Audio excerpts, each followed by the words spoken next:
할렐루야. 오늘도 주일 예배에 나오신 모든 성도님들을 환영합니다.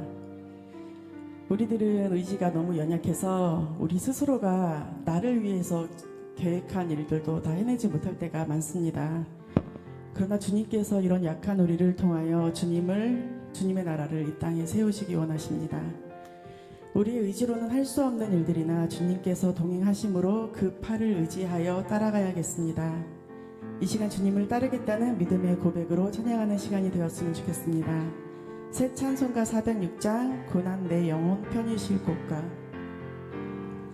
고난 내 영혼 편히 쉴 곳과 풍랑이 일어도 안전한 포구 폭풍까지도 다스리시는 주의 영원한 팔 의지에 주의 영원하신 팔 함께하사 항상 나를 붙드시니 어느 곳에 가든지 요동하지 않음은 주의 팔을 의지하니라. 세상 친구들 나를 버려도 세상 친구들 나를 버려도 예수를 함께 동행함으로 주의 은혜가 충만하리니 주의 영원한 팔 의지에 주의 영원하신 팔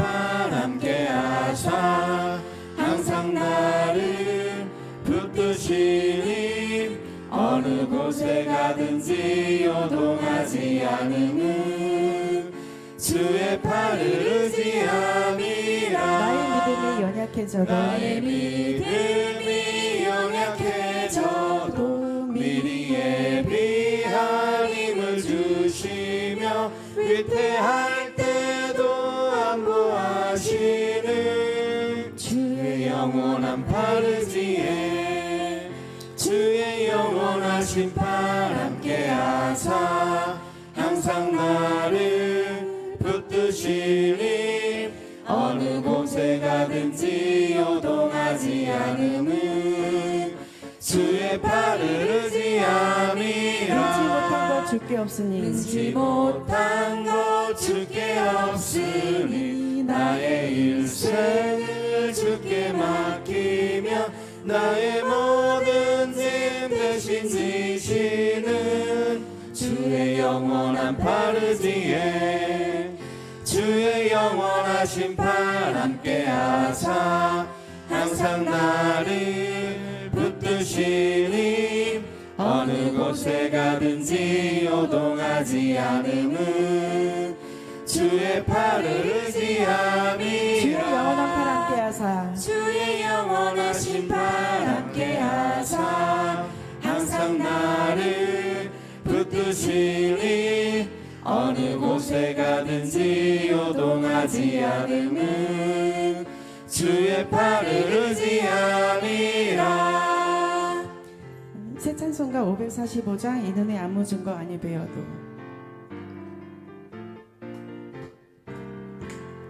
이 눈에 아무 증거 아니 배어도 믿음만을 가지고 선을 걸으며 이 귀에 아무 증거 아니 들려도 하나님의 약속 위에 서리라.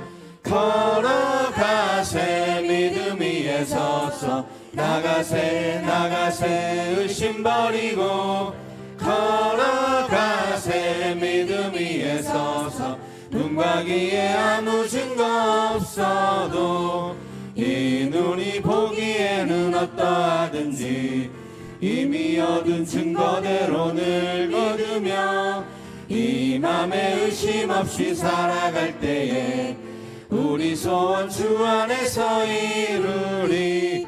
걸어가세 믿음 위에 서서 나가세 의심 버리고 걸어가세 믿음 위에 서서 눈과 귀에 아무 증거 없어도 주님의 거룩함을 두고 맹세한 주 하나님 아버지는 참 미쁘다.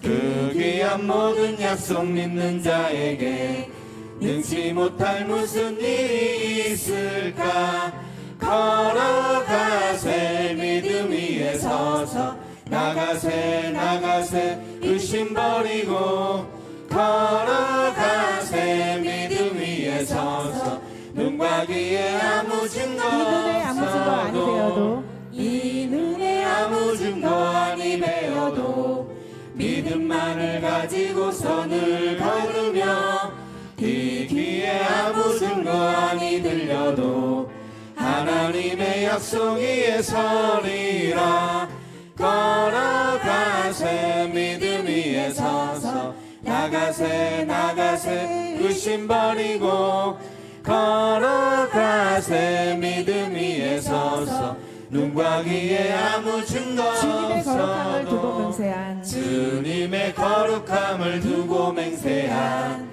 주 하나님 아버지는 참 이쁘다 그 귀한 모든 약속 믿는 자에게 능치 못할 무슨 일이 있을까 걸어가세 믿음 위에 서서 나가세 나가세 의심 버리고 걸어가세 믿음 위에 서서 눈과 귀에 아무 증거 없어도 주님을 따르는 길이 고난의 길인 것 같습니다.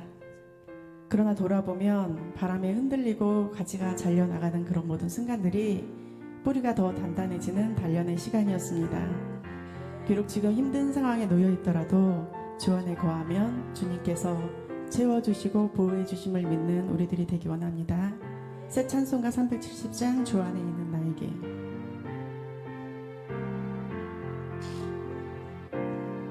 주 안에 있는 나에게 땀 근심이 있으랴 십자가 밑에 나아가 십자가 밑에 나아가 내 짐을 풀었네 주님을 찬송하면서 할렐루야 할렐루야 내 앞길 멀고 험해도 나 주님만 두려움이 따라가리 변하여 그 두려움이 변하여 내 기도 되었고 전날의 한숨 변하여 전날의 한숨 변하여 내 기도 되었네 주님을 찬송하면서 주님을 찬송하면서 할렐루야 할렐루야 내 앞길 멀고 험해도 나 주님만 내 집을 따라가리 자비하셔서 내 주와 자비하셔서 늘 함께 궁핍함을 계시고 아시고 내 궁핍함을 아시고 늘 채워주시네 주님을 찬송하면서 할렐루야 할렐루야 내 앞길 멀고 험해도 나 주님만 따라가리 내 주와 맺은 언약은 내 주와 맺은 언약은 영불변하시니 그 나라 가기까지는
거룩하신 주의 이름 거룩하신 주의 이름 주의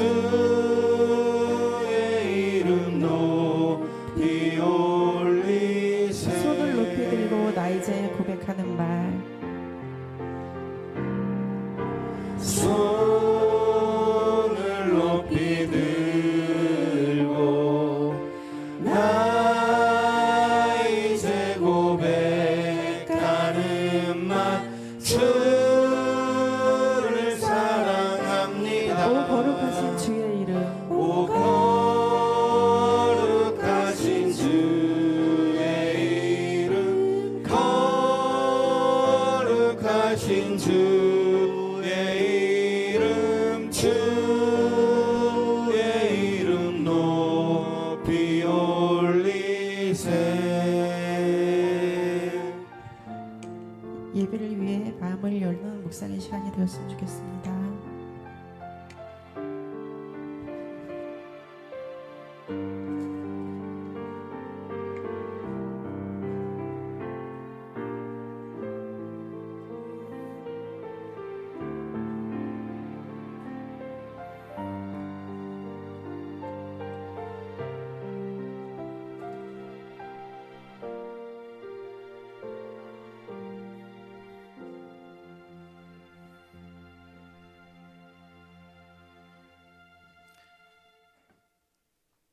감사합니다. 저희 9월 첫째 예배, 오늘 예배를 통해서 저희가 신령과 진정으로 드리는 이 예배를 통해서 하나님께서 기쁨 받으시고 우리 안에 하나님의 기쁨이 충만하게 되기를 바랍니다. 이 내용을 기억하고 바라면서 오늘 예배 시작하도록 하겠습니다. 다 같이 묵상함으로 9월 첫째 주 주일 예배 하나님께 드리겠습니다.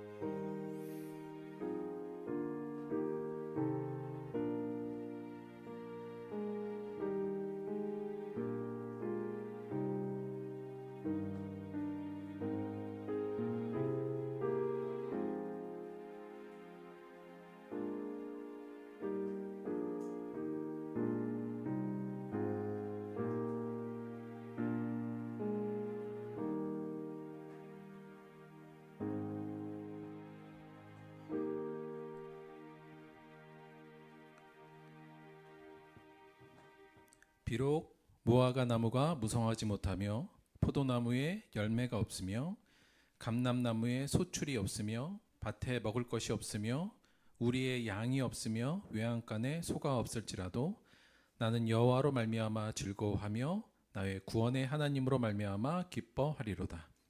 주 여호와는 나의 힘이시라. 나의 발을 사슴과 같게 하사 나를 나의 높은 곳으로 다니게 하시리로다. 아멘. 사도신경으로 신앙고백 드리겠습니다. 전능하사 천지를 만드신 하나님 아버지를 내가 믿사오며 그 외아들 우리 주 예수 그리스도를 믿사오니 이는 성령으로 잉태하사 동정녀 마리아에게 나시고 번디오 빌라도에게 고난을 받으사 십자가에 못 박혀 죽으시고 장사한 지 사흘 만에 죽은 자 가운데서 다시 살아나시며 하늘에 오르사 전능하신 하나님 우편에 앉아 계시다가 저리로서 산자와 죽은 자를 심판하러 오시리라. 성령을 믿사오며 거룩한 공예와 성도가 서로 교통하는 것과 죄를 사하여 주시는 것과 몸이 다시 사는 것과 영원히 사는 것을 믿사옵나이다. 아멘. 오늘은 윤은기 성도님께서 우리를 대표하여 기도해 주시겠습니다.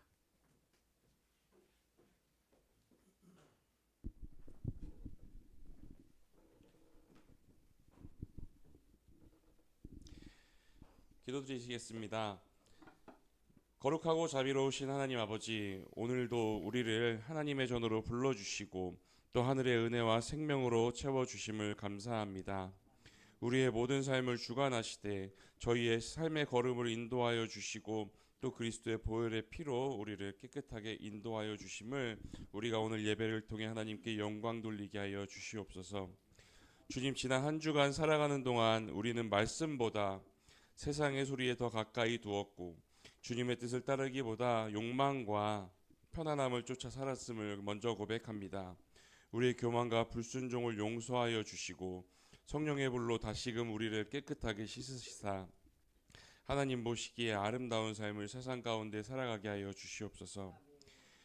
이 예배가 형식적인 예배가 되지 않게 하여 주시고 우리의 영과 진리로 드리는 참된 예배가 되게 하여 주시고 기도 가운데 항상 응답하여 주시고 말씀 가운데 신앙으로 성장해 나아가는 우리의 들복교회가 되게 하여 주시옵소서. 말씀을 전하실 목사님께는 또한 권능과 지혜를 더하여 주시고 듣는 우리 모두에게는 순종의 결단을 허락하여 주시옵소서. 특별히 이름처럼 주님의 들벗교회가 세상의 친구로서 들벗으로서 살아가는 교회의 사명을 감당하게 하여 주시고 또 이 자리에 함께 예배드리는 다음 세대들에게도 믿음의 성장함을 나날이 더하여 주시옵소서. 예배의 시종을 주님께 맡기며 나아가오니 처음부터 끝까지 주님만이 홀로 영광 받아 주시옵소서. 살아계신 우리 구주 예수님의 이름으로 간절히 기도합니다. 아멘.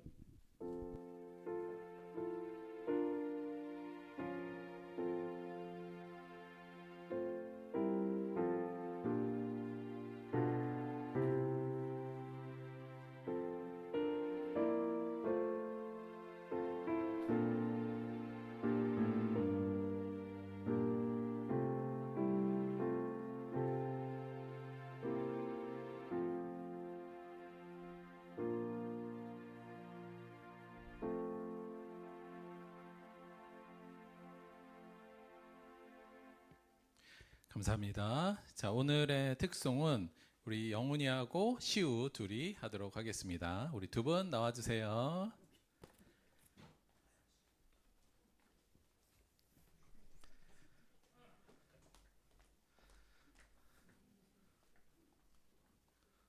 제이야 녹화할 거야?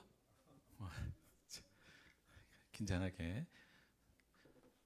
자, 마이크 한번 해보시고 건반도 한번 눌러주시고.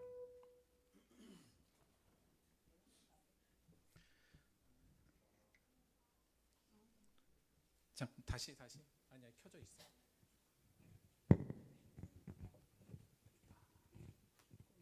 체크. 오케이. 자, 긴장하고 있을 테니까 차렷 경례 박수 주세요. 나의 하나님 듣겠습니다.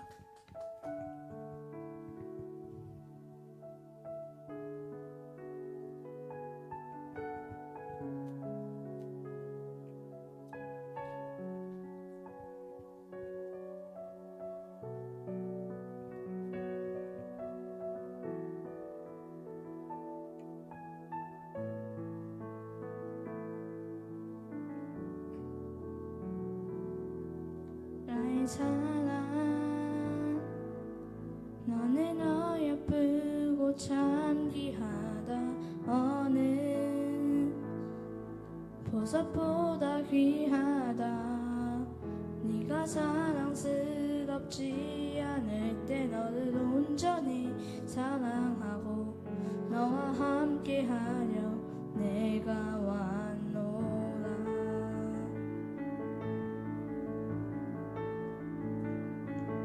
주의 사랑, 이 사랑은 결코 변치 않아. 모든 계절 돌보시네. 푸른 마르고 꽃은 시드나 주의 말씀은 신실해. 실수가 없으신 주만 바라라. 주님의 나라와 대신 나의 삶 속에 임하시며 주님 알기를 주만 보기를 소망해.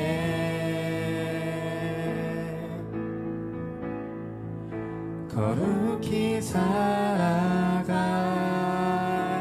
힘과 두려움 없는 믿음 주신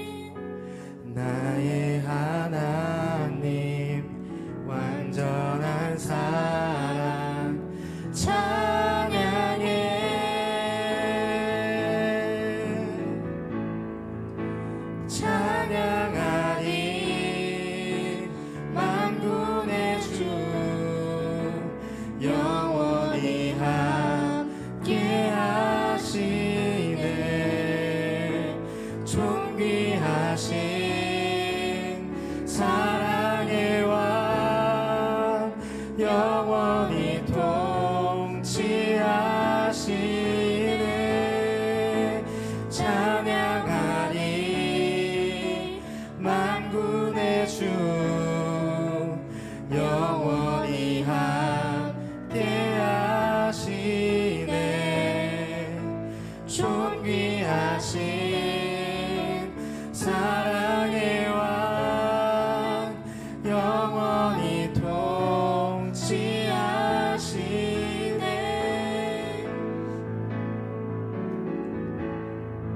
주님의 나라와 뜻이 나의 삶 속에 임하시며 주님 알기를 주만 보기를 소망해.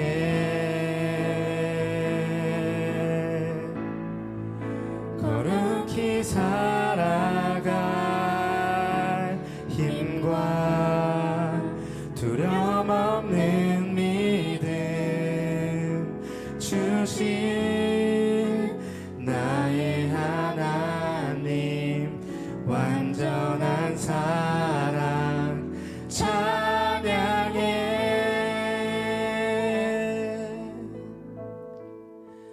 나의 하나님 완전한 사랑 찬양해.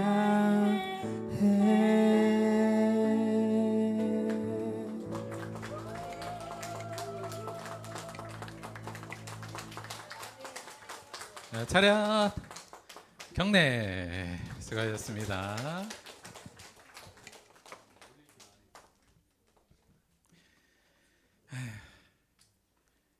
이제 시우가 저하고는 안 하겠구나 라는 생각이 들고 이게 다르구나라는 걸 좀 느꼈습니다. 이게 확실히 영원이하고 우리 사공순이 전문가하고 연습하더니만 애가 갑자기 좋아지네요. 이게 역시 전문가한테 배워야 된다는 생각이 좀 들었고 하여간 낱날이 발전하는 모습을 보니까 기쁘고 감사하다는 말씀을 드립니다. 수고하셨습니다. 자, 오늘 본문 말씀은 신약성경 골로새서 1장 9절에서 12절까지의 말씀 보도록 하겠습니다. 그동안 그래도 약간 제가 시우하고 둘이 약간 못하는 사람끼리 서로 의지하면서 이렇게 했는데 갑자기 한 사람이 잘해서 어디로 딴 데 스카웃 간 느낌이 약간 뭔가 좀 허전한 느낌이 드네요. 약간 잘 됐죠. 골로새서 1장 9절에서 12절까지의 말씀 보도록 하겠습니다.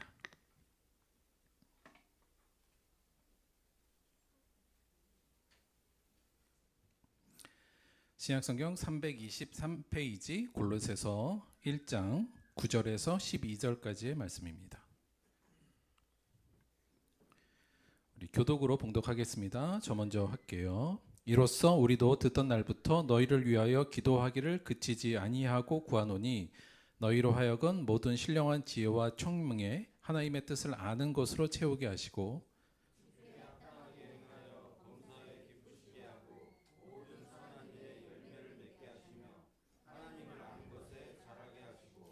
그의 영광의 힘을 따라 모든 능력으로 능하게 하시며 기쁨으로 모든 견딤과 오래 참음에 이르게 하시고 우리로 하여금 빛 가운데서 성도의 기업의 부분을 얻기에 합당하게 하신 아버지께 감사하게 하시기를 원하노라.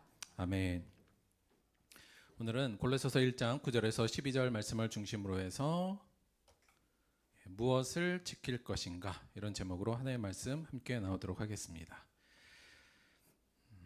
일단 에피소드 첫 번째 하나 말씀을 좀 드릴게요.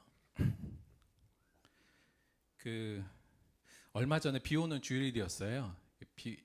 몇 주 전에 비가 왔었는데 제가 그래서 예전에 제가 대학 다닐 때 어느 교수님이 비 오는 수요일에는 수업을 안 한다 그러더라고요. 그래갖고 되게 좀 그 시절만 해도 좀 낭만이 있던 시절이라 그게 생각이 나서 저도 아이들한테 야 오늘 비 오는데 공과는 좀 안 하면 안 될까? 그랬더니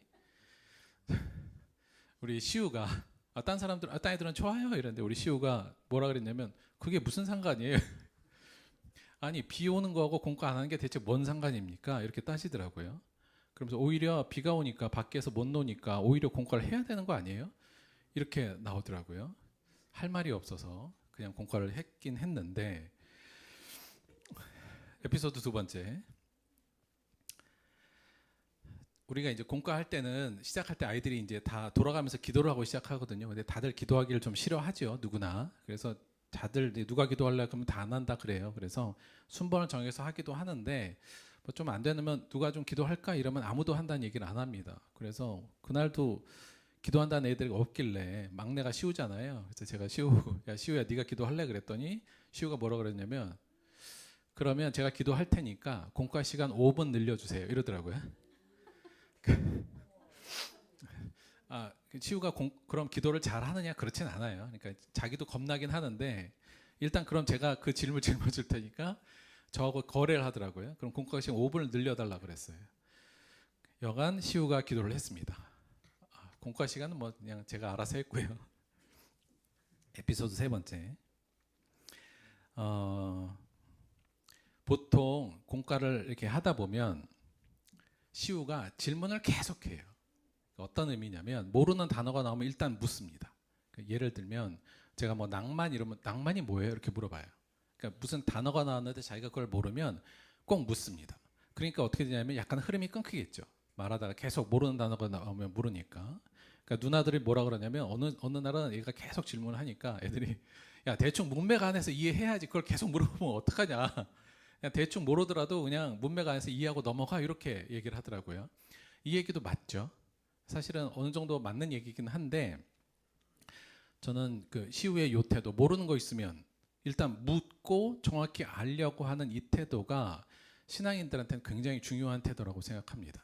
그게 돼야지만 신앙적으로 사실은 성숙할 수가 있거든요. 그래서 사실은 웬만하면 제지 안 하고 조금 흐름이 끊기더라도 얘기를 해주고 가는 부분이 있습니다. 물론 좀 아무래도 좀 시우는 이제 초4인데 저 고등학교 또 대학생도 있으니 요 갭이 좀 크기 때문에 조금 어려운 감이 있습니다만 그래도 설명을 해주면서 가려고 합니다. 왜냐하면 뭐 중고등학생도 그 개념에 모르고 넘어간 경우도 많기 때문에 되도록이면 설명을 하려고 하는 거예요. 우리가 뭐 잘 알다시피 시우의 요 성격을 아시잖아요. 대부분 요런 거. 어느 날 제가 정말 좀 진지하게 밥 먹을 때 시우한테 물어봤어요.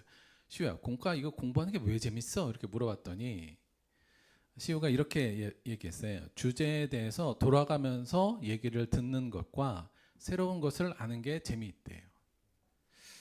그러니까 저희가 이제 수업을 할 때 이렇게 계속 돌아가면서 얘기하게 하거든요. 그러니까 어떤 주제를 주면 그걸 갖고 서로 얘기하고 자기의 것을 얘기하고 이제 돌아가면서 그 얘기를 하는데 그걸 듣는 것도 재밌고 또 새로운 것을 아는 게 재밌다 그럽니다.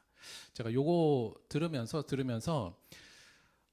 약간 그러니까 얘가 시우가 공과를 좋아한다는 걸 넘어서 제 공과가 원래 의도한 대로 좀 진행되고 있다는 생각이 조금 들어서 저한테는 좀 위로가 좀 됐습니다.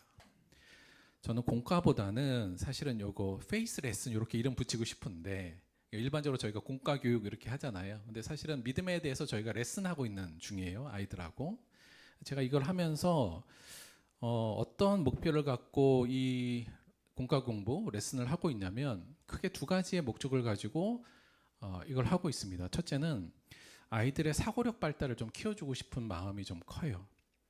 그래서 저희 이 공과 교육은 아이들이 어떻게든 사고력을 좀 발달시키는 방향으로 하고 있습니다. 그러니까 사고력이나 발달하는 게 이런 거죠. 그러니까 어떤 정보가 나한테 들어오면 지식이 들어오면 그걸 내가 이제 스스로 생각해서 분석해낼 수 있어야 되고요. 그러니까 이게 좋은 정보인지 아닌지 틀린 정보인지 이런 등등 그러니까 분석하고 이 정보를 좀 확장할 수 있어야 돼요. 그러니까 확장하려면 질문을 던져야 되거든요. 그러니까 좀 더 깊이 들어가야 되는데 내가 어떤 지식이 들어오면 그 지식 안에서 내가 질문해낼 수 있고 그걸 통해서 사실은 사고가 확장되고 지식도 확장되거든요. 그리고 그 확장된 걸 가지고 종합할 수가 있어야 돼요. 그러니까 어떤 지식이 흩어져 있는 게 아니라 여러 가지 지식을 종합해서 구조화해서 만들어서 그것을 내 머릿속에 두고 스스로 평가하고 그것을 활용할 수 있는 것, 그 상태가 되는 게 사고력이라고 볼 수 있고 사실은 우리 아이들이 그걸 했으면 좋겠다는 생각입니다. 물론 이게 하루아침에 되는 건 아니지만 제가 의도하는 바는 아이들이 이런 사고력이 조금 더 개선되고 발전될 수 있는 방향으로 공과 공부를 하고 있어요. 또 하나의 목적은 좀 신앙적 멘탈리티를 좀 형성했으면 좋겠다라는 부분이에요. 그러니까 이건 어떤 부분이냐면 사고력하고도 연관되긴 하는데 우리 아이들이 어떤 신앙적으로 이 세상에서 어떠한 태도를 가지고 살아야 되는지 삶의 곳곳의 영역에서 아울러서 내 감정과 내 마음을 어떻게 이해하고 또 어떻게 그것을 스스로 컨트롤할 수 있는지 그 부분을 향상시키는 그러니까 소위 이제 멘탈이 좀 강한 아이들로 키우고 싶은 마음이 강합니다. 이 두 가지가 사실은 제가 공과를 하면서 아이들에게 의도하는 바고 제가 추구하는 방향성이에요. 그리고 이걸 하기 위해서 쓰고 있는 방법론이 질문하고 토론하는 부분입니다. 그러니까 이게 쉽게 되지는 않는데 그러니까 사실은 저희는 지금 교재 없이 하고 있어요. 뭐 특별히 공과 교재가 있는 건 아니고 제가 특정 주제를 가지고 오거나 혹은 아이들하고 얘기하다가 아이들의 관심 있는 주제를 그냥 그때 그냥 발취해서 그걸 가지고 아이들하고 얘기하고 토론하면서 사고력과 멘탈리티를 좀 형성하는 것들을 해내고 하려고 하고 있습니다. 물론 이게 매주 잘 되는 건 아닌데 이걸 꾸준히 하다 보면 제가 볼 때는 아이들에게 이 부분이 좀 좋게 되지 않을까 이런 기대를 갖고 하고 있는데 시율을 보면서 이거 뭔가 좀 되는 것 같은데 약간 그런 생각을 가져서 제가 위안이 된다는 거죠. 물론 우리 다른 아이들도 사실은 스스로는 잘 못 느끼겠지만 꽤 성숙하고 이 부분에 있어서 발전하고 있다고 저는 개인적으로 그렇게 바라보고 있습니다. 물론 아이들이 자라면서 발전하는 것도 있지만 충분히 이 부분을 통해서 아이들이 발달하고 있다고 보는데 이런 생각이 드실 수도 있을 것 같아요. 아니 교회에서 공부하면 성경을 가르쳐야지 뭐 굳이 사고력이나 멘탈리티를 왜 교회에서 가르치느냐. 예, 그러니까 저도 어렸을 때 저도 수없이 공과 공부를 많이 해봤는데 소위 말하면 이제 어떤 그 성경적 지식을 주입하는 내용이 대부분이었던 것 같아요. 제 기억으로는. 그래서 뭐 시편 23편 외우게 하고 십계명이 뭔지 외우게 하고 뭐 이런 것들 중요하고 또 어찌 보면 필요할 수도 있는데 그건 나중에 해도 상관이 저는 없다고 보고 있습니다. 그건 좀 나중에 해도 되고요. 근데 지금 아이들이 막 이제 크고 성장하고 뇌가 발전할 때 이 부분을 발전시켜 주는 게 좀 더 시급하다 이런 생각을 좀 갖고 있고요. 그런 의미로 지금 이 레슨을 하고 있다. 여러분 나름 고급 레슨이다 이거. 이게 제가 그래도 약 한 신학 한 30년 하고 이 방법론도 제가 예전에 있는 교회부터 대학 강의할 때도 이 방법론 계속 썼거든요. 그러니까 나름 제가 꽤 이 방법론에 익숙한 사람이고 이 정도로 하는 거 나름 꽤 고급 레슨을 하고 있다.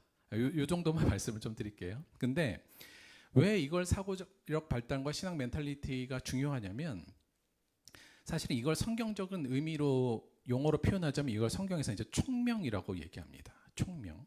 여기 총명이라고 나와 있는 그 헬라어 단어가 수네시스라는 단어인데 이게 뭐냐면 이게 한마디로 사고력이에요. 그러니까 여러 가지 내용을 종합해서 이해할 수 있는 것을 여기 수네시스 총명이라고 보통 우리가 얘기합니다. 그러니까 내가 어떤 것을 들었을 때 스스로 생각할 수 있고 그것을 통해서 모든 내용들을 종합적으로 이해하고 깊이 이해할 수 있는 이 내용이 사실은 총명이고요. 이 총명이 성경에서도 굉장히 중요하게 이야기되고 있어요. 이 총명을 요즘 의미로 조금 더 발전시키자면 일종의 비판적 사고라고도 볼 수 있고요. 그리고 더 나아가서 이걸 통해서 내 지식을 내재화하는 거니까 내가 지식을 받았는데 그걸 내 스스로 안에서 비판적 사고와 사고력을 통해서 내 걸로 만들어야 이 지식이 내게 되는 건데 보통 여기까지 못 가고 그냥 지식을 듣고 그냥 흘려버리면 그게 나한테 피와 살이 안 되거든요. 그래서 지식을 내재화하고 내 거화 하는 데 있어서도 이 사고력 발달과 멘탈리티가 중요하고요.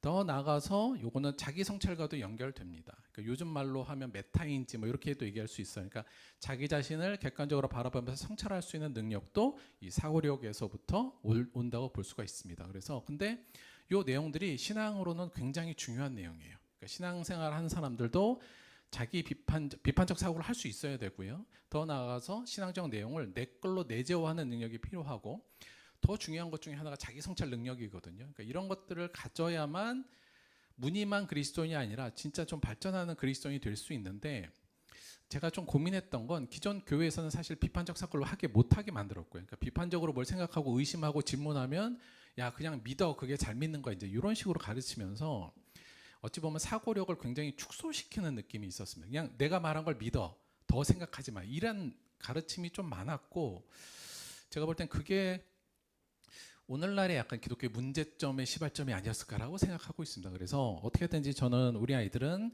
사고력 발달과 신앙적 멘탈리티 총명하게 만들고 싶은 욕심이 좀 있습니다.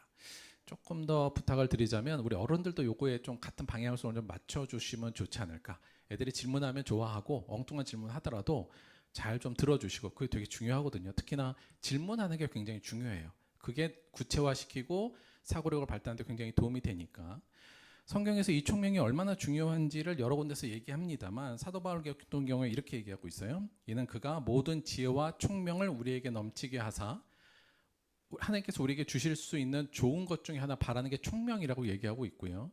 실제로 그들의 총명이 어두워지고 그들 가운데 있는 무지함과 그들의 마음이 굳어짐으로 말미암아 하나님의 생명에서 떠나 있도다. 그러니까 하나님의 생명에서 떠나 있는 여기 이방인들을 대할 때 사도 바울이 얘기한 것 중에 하나가 뭐냐면 총명이 어두워졌다는 거예요. 그래서 저는 기독교인들은 특히 그리스도인들이 총명해야 된다. 특별히 사고력이 발달해야 되고 자기 멘탈리티를 잘 관리할 수 있는 사람이 되어야 되고 그게 사실은 신앙의 근간이 된다는 생각입니다. 성경의 이야기는 뭐 나중에 배워도 돼요. 제가 볼 때는 뭐 십계명 같은 거 달달 안 외워도 상관은 없는데 이 부분은 갖추어져야 된다는 게 제 생각이고 그런 의미에서 여러분 사실은 어른들도 마찬가지거든요. 그러니까 솔직히 말하면 원래대로 하면은 제가 어른들하고 이 수업을 하고 싶었어요. 원래는 이 페이스 레슨을 어른들하고 하고 어른들을 성장시켜서 어른들이 자기 아이들을 가르쳐야 되잖아요. 이렇게 하는 게 맞는데 이게 그렇게가 이게 좀 급박하다고 생각해서 그냥 제가 하고 있는 느낌이 있는데 조금 더 시간이 좀 되면 어른들하고도 이 수업을 좀 하고 싶은 마음은 좀 있습니다. 대신에 어른들도 제가 이런 수업을 아이들과 하고 있는 걸 좀 생각하시고 이 방향성을 좀 같이 맞춰주시는 게 아이들을 우리가 더 생각하는 데 있어서 좀 도움이 될 수 있다는 생각으로 방향성을 일단 말씀을 좀 드렸어요. 오늘은 요 총명하게 그럼 이걸 어떻게 우리가 신앙생활에서 더 이용할 수 있는지 그 부분을 함께 생각하면서 오늘 말씀을 좀 대할 텐데 오늘은 요 이론 하나만 더 소개시켜 드릴게요. 목표 설정 이론이라는 게 있습니다. 이게 러크라는 사람이 1968년에 제안한 개념이긴 한데 뭐 특별한 거는 아니에요. 이게 무슨 얘기냐면 그러니까 이 심리학자이면서 동기 이론을 연구하던 사람이에요. 그러니까 이 사람이 뭐라 그랬냐면 인간이 어떤 성취를 이루기 위해서는 행동해야 되잖아요. 성취를 이루려면 행동해야 되고 행동하기 위해서는 동기가 있어야 되는데 행동하려는 동기, 그 동기를 유발할 수 있는 가장 강력한 것이 목표를 잘 설정한 것이라는 개념이에요. 그러니까 뭘 제대로 이루려면 목표를 잘 설정해야 된다. 그래야 그것이 우리에게 동기 유발이 되고 그래서 우리가 행동으로 옮기고 그래야 무언가를 성취할 수 있다. 이 개념입니다. 그런데 이 사람이 얘기한 건 목표를 설정할 때 잘 설정해야 된다는 거예요.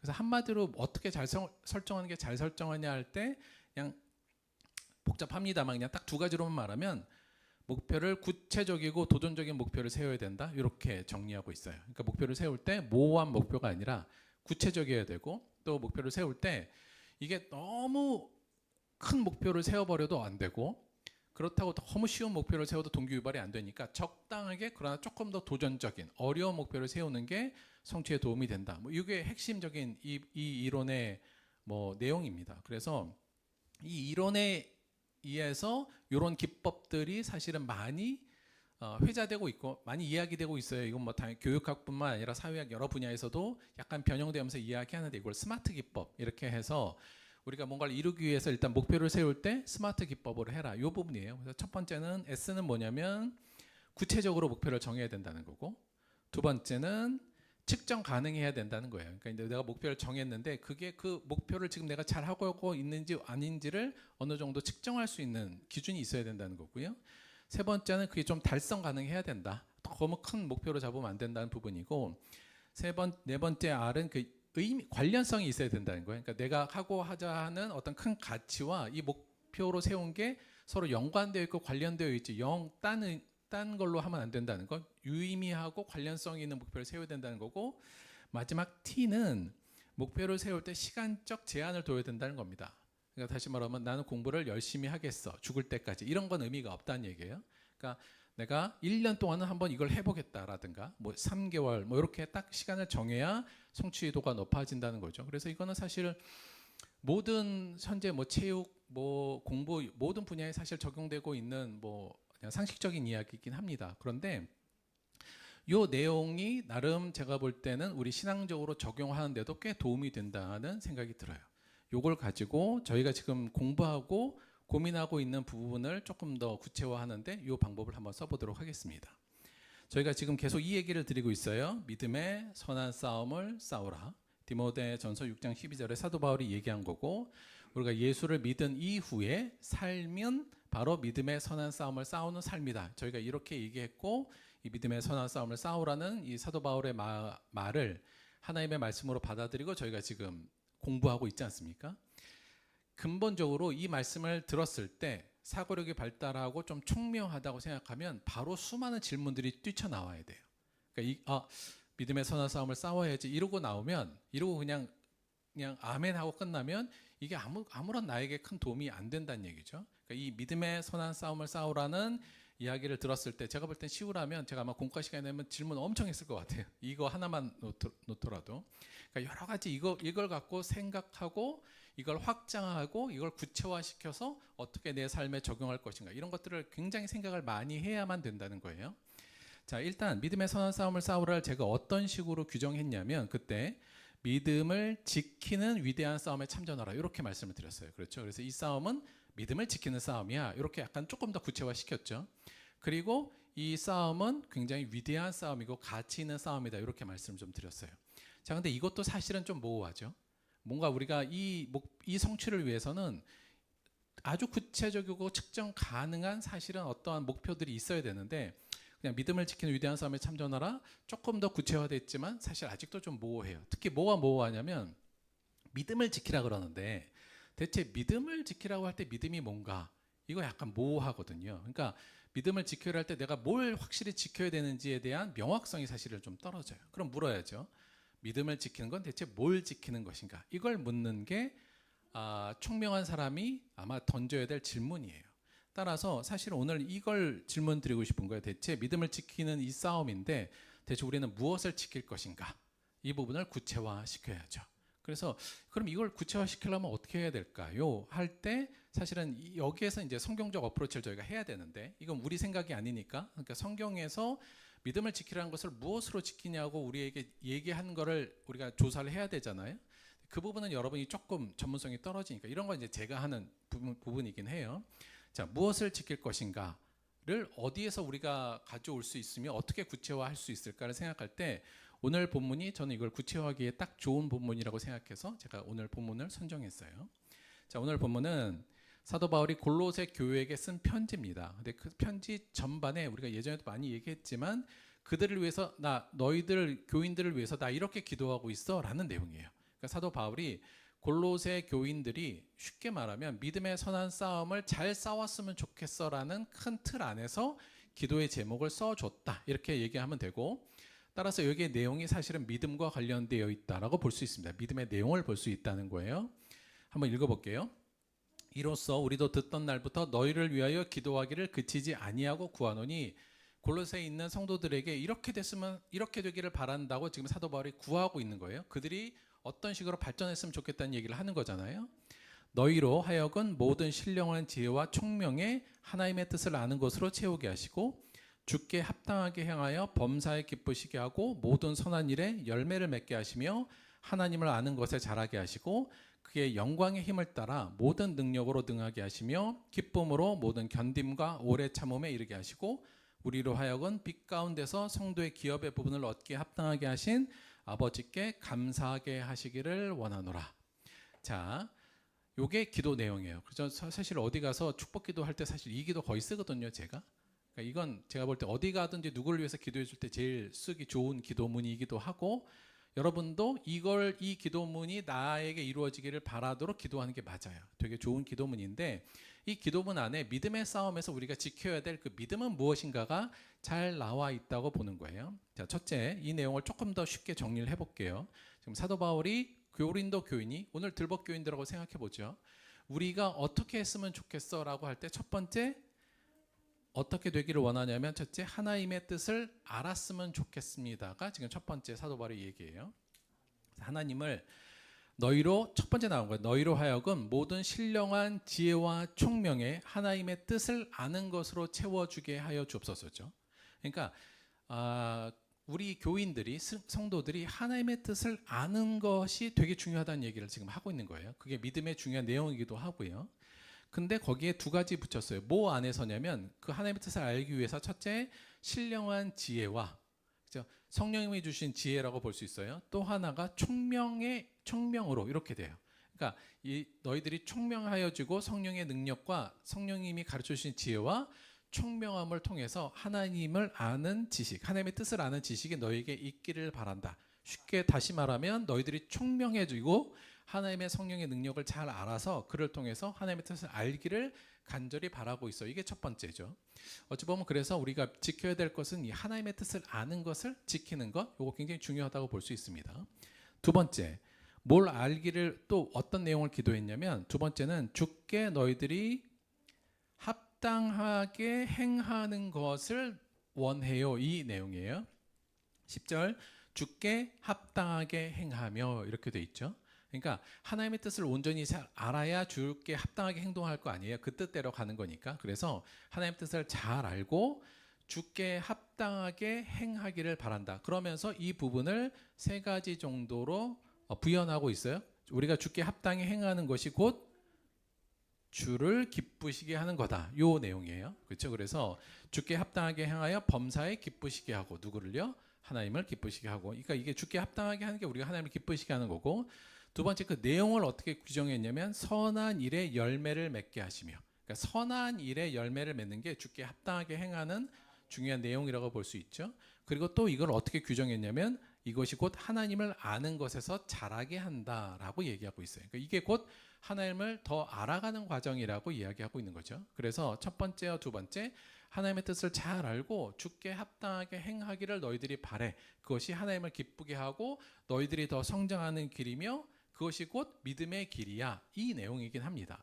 자, 그래서 우리가 믿음을 지킨다고 할 때 사실 요 행위를 지키는 것, 즉 하나님의 뜻을 아는 것과 주께 합당하게 행하는 것을 지키는 것이 믿음의 내용인 것을 우리가 생각할 수 있어요. 그런데 물론 이거 중요합니다. 그런데 오늘은 그 다음 거에 저는 더 큰 방점을 두고자 하는 건데, 자, 세 번째는 어떻게 하냐면 이걸 위해서 지금 세 번째 기도하고 있는 내용이 뭐냐면 11절이에요.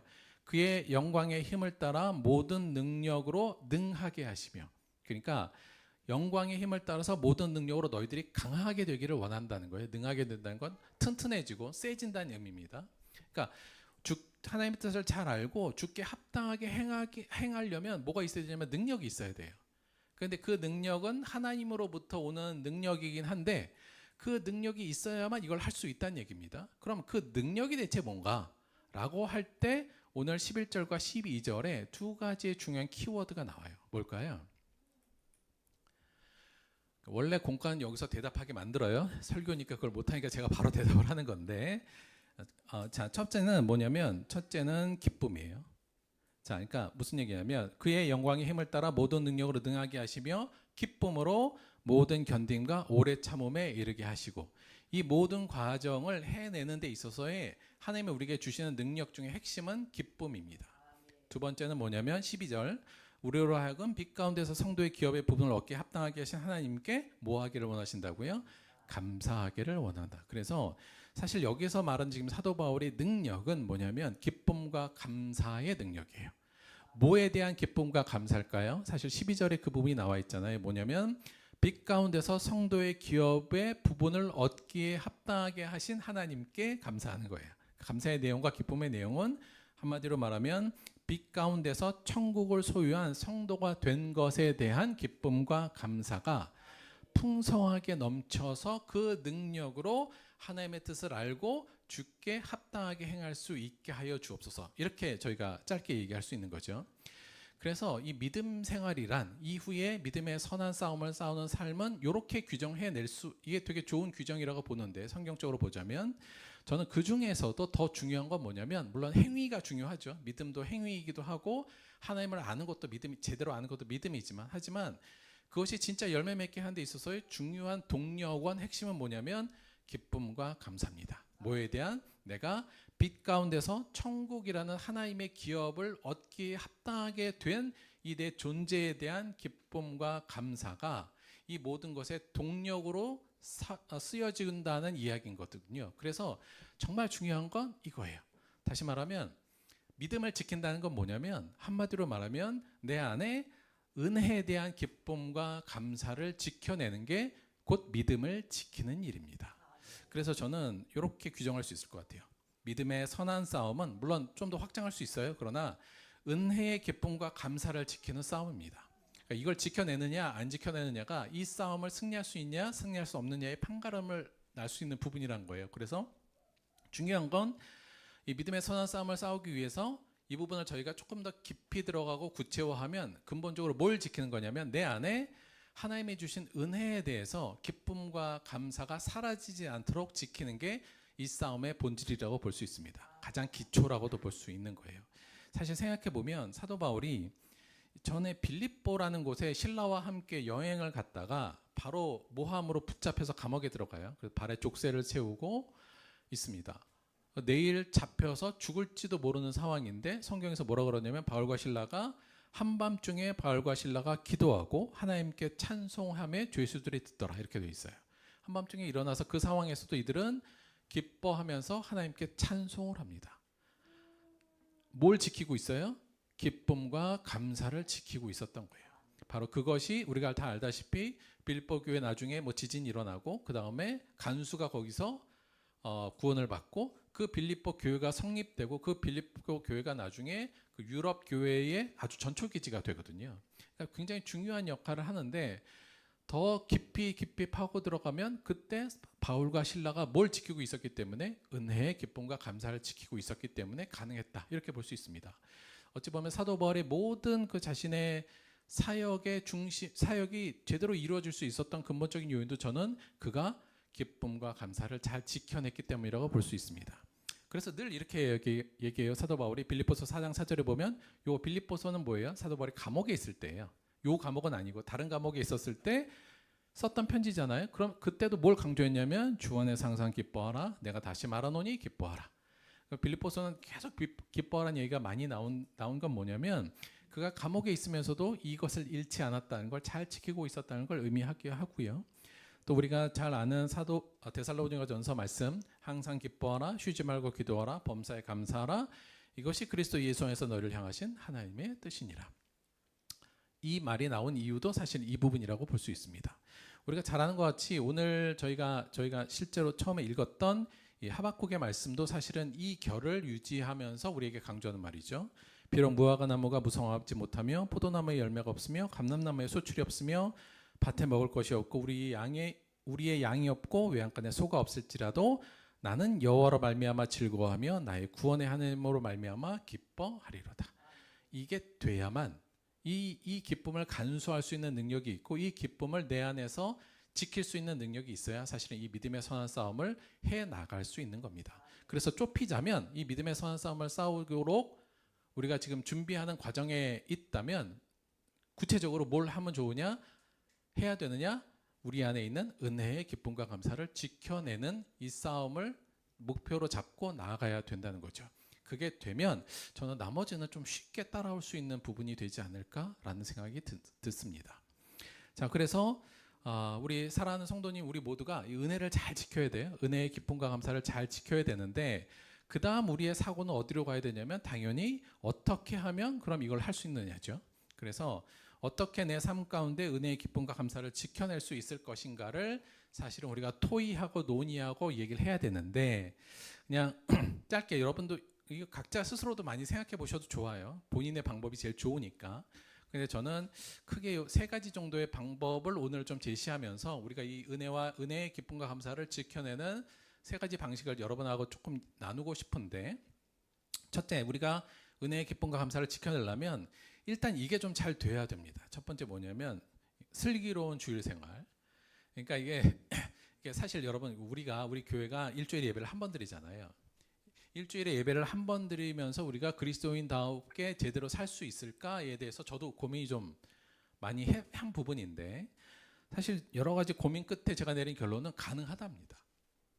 사실 생각해보면 유대인들이 구약시대 유대인들도 제사를 1년에 한 3-4번? 5-6번 정도밖에 드리진 않았어요. 일반인들은. 그러니까 꼭 제사를 많이 드리는 게 뭐 그렇게 좋은 거라고 볼 수는 없고요. 사실 초기 교회도 보통 일주일에 한 번 정도 모였거든요. 그러니까 이게 꼭 제가 볼 때는 물론 여러 번 모여서 예배 드리는 게 나쁘다고 볼 수는 없지만 저는 한 번 드려도 충분히 가능하다라고 지금 생각하고 있습니다. 단 어쩔 때요? 한 번 예배를 잘 드릴 때, 그러니까 제대로 드릴 때 가능해요. 그러니까 아무리 예배를 많이 들어도 예배를 잘못 드리면 의미도 없고요. 제가 볼 때는 한 번 예배를 드리는 것도 이건 잘 드려야 된다라는 얘기인데, 그럼 잘 드린다는 건 뭐냐라고 했을 때 신령과 진정으로 드린 예배를 통해서 은혜와 기쁨과 감사를 회복하고 충전하는 예배가 되어야 돼요. 그러니까 여러분 저번에도 말씀드렸지만 저는 여러분이 주일날 교회에 올 때 아예 그냥 목표를 갖고 오셔야 돼요. 왜 내가 이 교회를 가는가? 오늘 교회를 가고 오는 길, 교회에서 드리는 예배와 교제와 모든 걸 통해서 내가 은혜의 기쁨과 은혜의 감사를 회복하고 충전해야겠다는 마음으로 오셔야 된다는 얘기예요. 사실 여러분 예배의 모든 순서가 이걸 충전하기 위한 순서예요. 묵도부터 사도신경, 기도, 예배, 찬양 모든 게 다 너 은혜 많이 받았어. 그 기쁨을 누려, 사실 이 내용이거든요. 그래서 모든 예배 한순간 한순간 집중적으로 잘 드리면 자동적으로 사실은 이게 충전되게 돼 있긴 한데, 사실 우리가 그렇게 못하니까 예배를 드려도 은혜의 기쁨과 감사가 돌아갈 때 별로 충전되지 않는 모습을 많이 갖고 있다는 거죠. 그래서 저는 제대로 예배를 드린다 혹은 제대로 주일을 보냈다는 건 내가 이 목적을 가지고 잘 충전이 되면 그건 잘한 거예요. 반대로 아무리 교회에서 일을 많이 해도 이게 충전이 안 되면 그건 사실은 좀 잘못된 거다라고 봅니다. 한 가지만 조금 부연해서 설명을 드리자면, 그래서 사실 제가 여러분에게 봉사를 많이 해서 이걸 강조하진 않아요. 아시죠? 그러니까 원래 이전에 우리가 지금은 뭐 대표기도도 다 돌아가면서 하고 찬양 인도도 있고 특별 특송도 하고 뭐 식당도 다 봉사해 주시고 그 뭐 방송도 하고 지금 봉사하는 게 많잖아요. 근데 생각해 보면 한 2년 전, 3년 전에는 사실 이거 제가 다 했어요. 대표기도 저하고 이정선 목사님 둘이 계속 했거든요. 그러니까 물론 그게 좋다는 게 아니고 지금이 더 좋긴 좋은데 이렇게 다 나눠서 하는 게 저도 좋고 여러분도 좋고 다 좋아요. 그래서 이렇게 한 게 맞긴 한데 중요한 건 단 이건 있어야 돼. 뭐냐면 내가 봉사한다는 것 때문에 원래 주일의 이 중심 요소가 흐트러지면 안 된다. 이 부분이에요. 여러분 제가 예를 들면 이거예요. 제가 여기서 특송을 했어요. 저 가끔 특송하잖아요. 특송을 했는데 제가 삑사리가 났어요. 그 성도들이 웃고 막 이러잖아요. 근데 삑사리가 나왔고 이제 마치고 돌아왔는데 설교를 해야 됐는데 자꾸 삑사리 한 게 자꾸 생각이 나서 설교를 제대로 못하면 그럼 특송은 저는 안 해야죠. 맞아요? 왜? 그건 안 하는 게 맞습니다. 그러니까 그것 때문에 내가 설교가 이상해지면 그건 안 하는 게 맞죠? 저는 아무런 영향이 없어서 하고 있는 거다. 무슨 말인지 아시겠죠? 그러니까 내가 딴 분들 마찬가지. 내가 특송을 했는데 삑소리가 났어. 그래서 예배 시간 내내 아이고 내가 왜 그때 삑소리를 냈을까 이 생각으로 있어서 예배를 못 드린다. 물론 한두 번 그럴 수 있지만 계속 그런다 그러면 특송을 안 하시는 게 맞습니다. 그건 대표기도도 마찬가지고 찬양 인도도 마찬가지예요. 그러니까 일정 내가 감당할 수 있는 봉사만 하시라.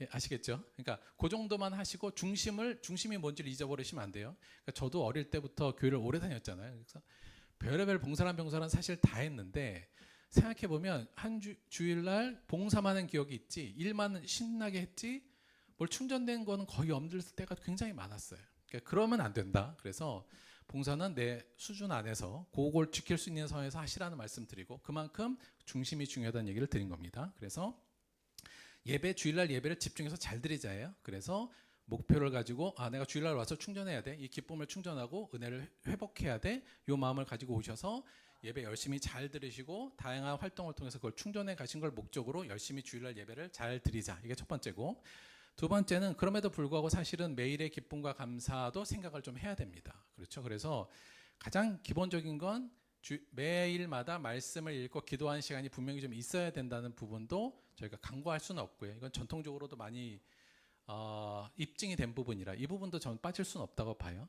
두 번째는 지난번에 제가 말씀드렸습니다만 이게 나를 행복하게 하는 좋은 기쁨들을 만들어낼 수 있는 포인트를 좀 잘 만드시라는 말씀을 드렸잖아요. 저번에 이거 숙제 드리고 제가 점검을 안 해서 약간 그때 바빠가지고 고를 못했는데 요거와 플러스 내가 예수 안에서 누릴 수 있는 좋은 기쁨의 요소들을 삶의 구역 구석에 잘 배치시켜 놓으라. 요것도 꼭 기억해 주시고요.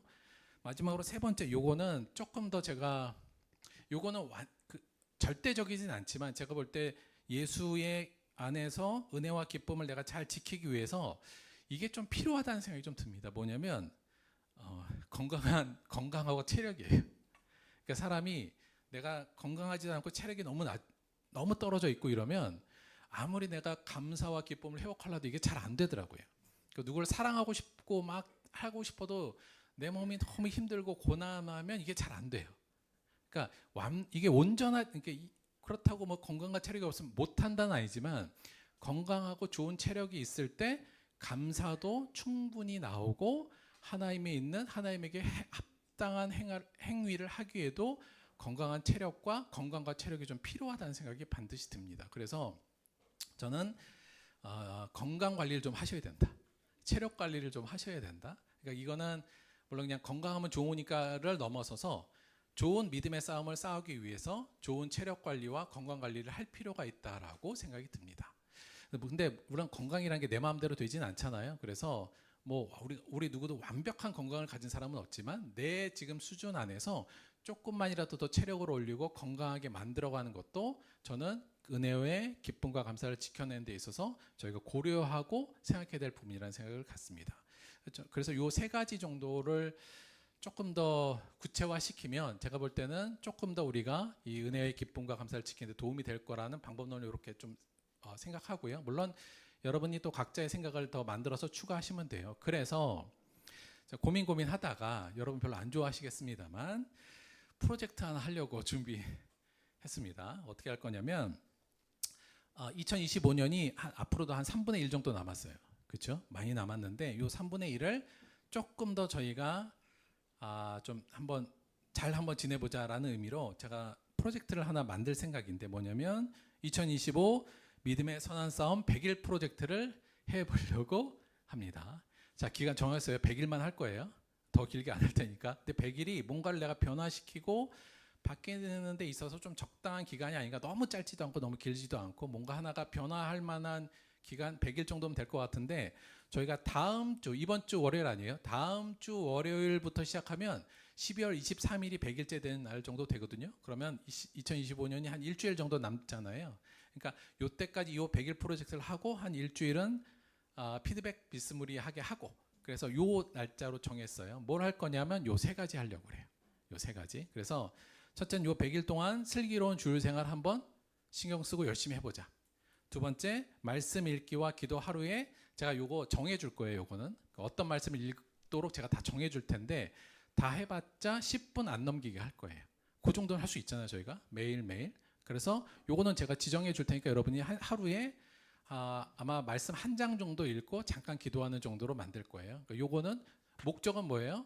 내 기쁨과 감사를 잃지 않게 하기 위한 방식으로 하는 거라는 건 명확히 알고 하셔야 돼요. 그러니까 여간 그래서 읽기 요거 하나 하고 세 번째 건강하고 체력 강화 요것도 여러분이 계획을 세우셔서 해야 되는데 이거는 인류적으로 좀 하기는 좀 어려울 것 같아요. 그래서 자기의 체력과 자기의 건강 상태에 맞추어서 요거는 자기가 요것만 좀 짜오시면 돼요. 그러니까 1번하고 2번 특별히 짜오실 게 없잖아요. 근데 3번은 여러분이 좀 짜셔야 될 것 같아요. 그래서 저는 개인적으로 예를 들면 저는 이렇게 할 생각인데 일단은 제가 100일 동안 커피를 좀 끊어볼 생각입니다.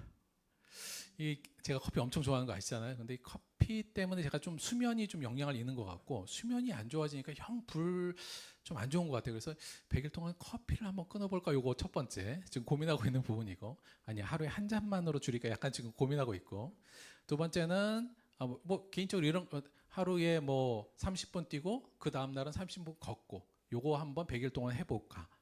또는 뭐 그걸 조금 더 구체화하면 요 기간 동안 제가 체중을 한 3kg는 좀 빼볼까? 뭐 이런 다양한 방식들이 있을 것 같아요. 그래서 뭘 끊는 것도 괜찮고요. 그 기간 동안 내가 뭘 하는 것도 좋고 여간 건강을 위해서 내가 뭔가를 지금 상황에서 조금 더 좋아지게 하기 위할 수 있는 뭔가를 여러분이 선정해서 오시는 거예요. 그래서 100일 동안 우리 한번 해봅시다. 그러니까 목적은 그거예요. 그걸 통해서 우리 안의 기쁨과 하나님의 감사를 잘 관리하고 믿음의 선한 싸움을 잘 살기 위한 방식으로 하는 부분을 이니까 그래서 요거 100일 여러분이 잘 하시면 제가 볼 때 제가 상을 좀 크게 한번 걸고 해볼까 지금 생각하고 있습니다. 그래서 요거를 그냥 물론 뭐 개인적으로 다 하고 있는 어떤 프로그램이 있을 수도 있지만 그거 다 병합하셔도 되니까 일주일 동안 요거 한번 잘 생각하셔서 이게 3번만 여러분이 잘 해갖고 오세요. 나머지 1, 2번은 제가 그때 말씀드리면 되니까. 그래서 다음 주에 제가 체크리스트 좀 만들어서 100일 동안 요거 하는 걸로 한번 해보도록 하겠습니다. 구체적이어야 되거든요. 그래서 요 부분을 한번 해볼 테니까. 작년에 저희가 선한 사마리아인 프로젝트를 그것도 의미가 있는데 요것도 좀 저는 의미 있게 좀 해보려고 하는 거니까 믿음의 선한 싸움 100일 프로젝트에 여러분이 관심 가지시고 한번 도전하시고 그 과정을 통해서 우리가 좀 더 성장하고 잘 믿음을 지킬 수 있는 모습으로 이게 도움이 되었으면 하는 마음으로 이 부분을 좀 하려고 하니까 긍정적인 마음으로 함께 해주셨으면 좋겠습니다. 하실 거죠? 예, 합시다. 자, 마지막 이 말씀만 좀 드릴게요. 사도 바울이 에베소서 5장 4절에 이렇게 얘기했어요. 잠자는 자여 깨어서 죽은 자들 가운데서 일어나라. 그리스도께서 너에게 비추이시리라. 이거 사도 바울이 인용한 말인데 사실 이 말이 어디서 인용되는지는 학자들 사이에도 잘 모르겠어요. 그런데 대부분 초기 교회에서 세례 때 했던 찬양의 내용이라고 보통 생각해요. 그러니까 이 내용이 뭐냐면 잠자는 자여 깨어서 죽은 자들 가운데서 일어나라. 그러니까 세례를 받는다는 게 우리가 예수를 믿는다는 게 잠자던 자가 깨어서 죽은 자들 가운데서 새롭게 일어난 거잖아요. 근데 그 다음 뭐라고 그랬냐면 그리스도께서 너에게 비추이시리라. 그 하나님의 뜻 안에서 일어난 자들, 예수의 성령 안에서 성령님 안에서 새롭게 일어나 그 주의 백성이 된 사람들에게 그리스도께서 비추이신다는 거예요. 뭘 비출까요? 빛을 비추시는 건데 우리가 여러 가지 이야기할 수 있습니다만 저는 그것이 은혜의 기쁨과 감사의 빛, 은혜의 빛을 비춘다고 봅니다. 이 빛을 잘 간수하는 그것이 우리가 이 땅을 살아가고 그리스도를 살아가는데 매우 중요합니다. 사실 우리가 이거 마주 잊어먹고 살잖아요. 그렇죠? 매일 은혜를 잊어먹고 살다가 어느 순간에만 잠깐 기억하고 그렇게 해서는 안 되고 우리가 이 은혜의 기쁨과 감사를 잘 지켜내서 내 안에 이게 풍성하게 유지될 수 있도록 만드는 게 정말 중요하다는 걸 기억하시고 이 빛의 은혜를 잘 지킨다는 결단으로 앞으로 이 프로젝트를 잘 진행하고 그를 통해서 믿음의 선한 싸움을 승리하게 되는 저와 여러분이 되기를 바랍니다. 한번 잘 해보길 바라요. 이걸 위해서 제가 오늘은 기도하도록 하겠습니다. 하나님, 우리가 믿음의 선한 싸움을 싸우라는 하나님의 위대한 이 초대에 기쁨으로 나아가길 원합니다. 그러나 주님, 이것을 위해서 우리가 좀 더 지혜롭고 좀 더 명철하며 좀 더 강한 힘을 가지고 이 싸움에 참전하기를 원합니다. 무엇보다도 우리 안에 있는 주님이 주신 은혜의 기쁨과 감사를 지켜낼 수 있도록 인도하여 주옵소서. 우리의 이 몸부림을 주께서 기뻐 받아주시고 성령이 함께하여 주셔서 100일을 넘어 우리의 삶 전체에 우리 안에 은혜의 기쁨과 감사가 충만하게 되는 역사가 이루어질 수 있도록 인도하여 주옵소서. 이제 시작하려고 결단한 우리들의 마음속에 하나님 기쁨으로 받아주시고 힘을 주시고 능력으로 채워주옵소서. 다시 한번 우리를 하나님의 성도로서 하나님의 나라의 기업을 받을 수 있는 주님의 귀한 빛 가운데로 인도하신 주님께 감사드리며 예수님의 이름으로 기도드렸습니다. 아멘. 저희가 여름 성찬식을 못했어요. 그래서 조금 늦었지만 우리 여름 성찬식 하도록 하겠습니다. 다 같이 앞으로 나와 주셔요.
제가 기도하고 성찬하도록 하겠습니다. 함께 기도하겠습니다.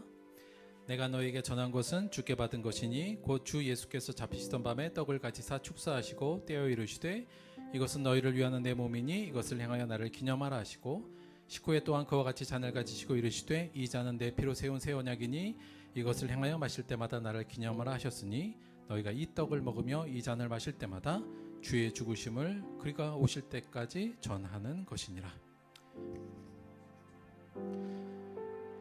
하나님, 아무것도 아닌 더 나아가 추악한 죄인이었던 저희를 사랑하여 주시고 하나님의 아들을 이 땅에 우리의 대속 제물로 보내어 우리를 죄 가운데, 우리를 어둠 가운데서 빛으로 인도하시니 고맙고 감사드립니다.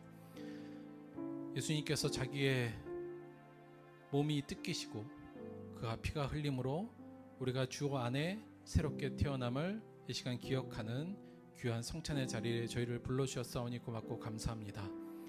우리가 예수의 피와 살을 먹고 이 땅에 예수의 삶을 살게 하여 주옵소서.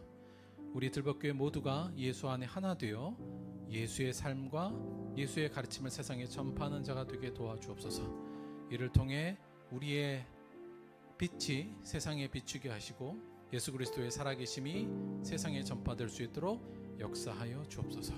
다시 한번 우리에게 모든 것을 주신 예수님께 감사드리며 예수님의 이름으로 기도드렸습니다. 아멘.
수고하셨습니다. 자리에 들어가시면 됩니다.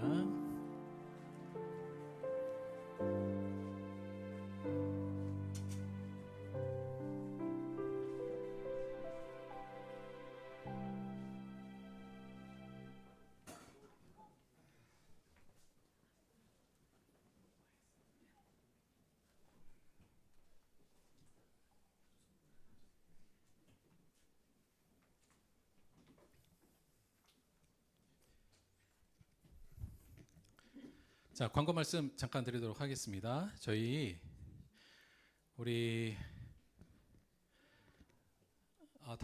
오늘 식사 끝나고 우리 남자분들은 뒤에 오늘 책장을 좀 빼낼 생각이거든요. 식사하시고 우리 건장한 남자분께서는 B동에 있는 책장 빼낼 건데 그거 좀 도와주시고요.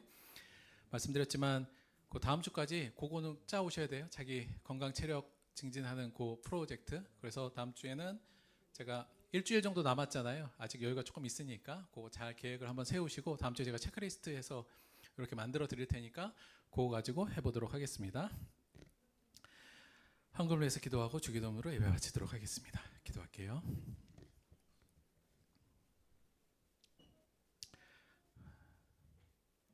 우리에게 믿음의 선한 싸움으로 불러주시고 초대해 주신 하나님 고맙고 감사합니다.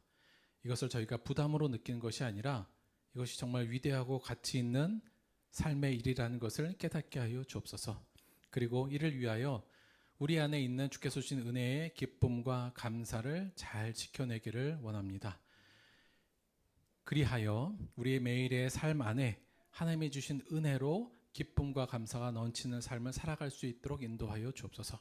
그 힘으로 주께 합당한 삶을 살아낼 수 있는 저희들이 될 수 있도록 역사하여 주옵소서.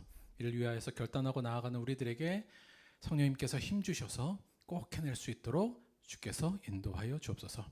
우리에게 이런 귀한 사명을 주신 것에 또한 감사드려서 주께 예물로 나왔습니다. 이 예물이 쓰이는 모든 것에 하나님의 은혜가 하나님의 사랑이 전파되게 도와주시고 드린 손길마다 하나님이 주신 기쁨으로 가득 채워 주옵소서. 예수님의 이름으로 기도드렸습니다. 아멘. 하늘에 계신 우리 아버지여, 이름이 거룩히 여김을 받으시오며 나라가 임하시오며 뜻이 하늘에서 이루어진 것 같이 땅에서도 이루어지이다. 오늘 우리에게 일용할 양식을 주시옵고 우리가 우리에게 죄 지은 자를 사하여 준 것 같이 우리 죄를 사하여 주시옵고 우리를 시험에 들게 하지 마시옵고 다만 악에서 구하시옵소서. 나라와 권세와 영광이 아버지께 영원히 있사옵나이다. 아멘.